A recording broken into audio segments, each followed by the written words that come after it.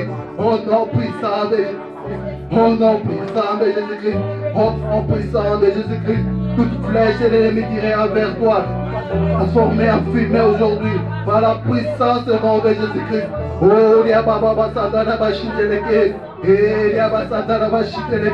Oh, oh, Papa, Père de gloire, je te remercie, éternel des armées. Oh, oh,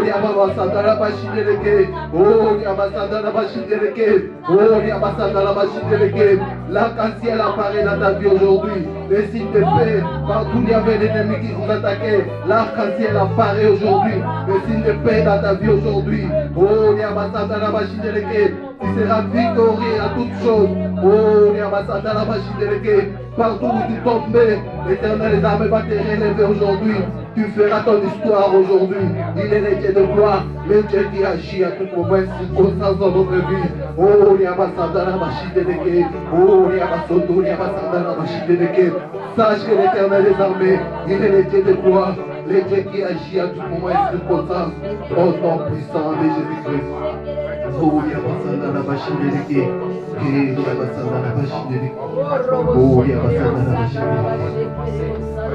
car c'est l'Éternel des armées qui nous rend victorieux à toutes choses, quel que soit le mauvais plan de l'ennemi qu'il avait établi dans votre vie. Sache aujourd'hui qu'il va écrire ton histoire. L'Éternel des armées va établir une alliance entre père et fils aujourd'hui dans ta vie. Tu sauras que l'Éternel des armées, il est le Dieu de gloire, le Dieu qui agit à tout moment et circonstance dans la vie de ses enfants. Il est là pour intervenir, quelle que soit la situation dans ta vie, quels que soient les problèmes auxquels tu avais.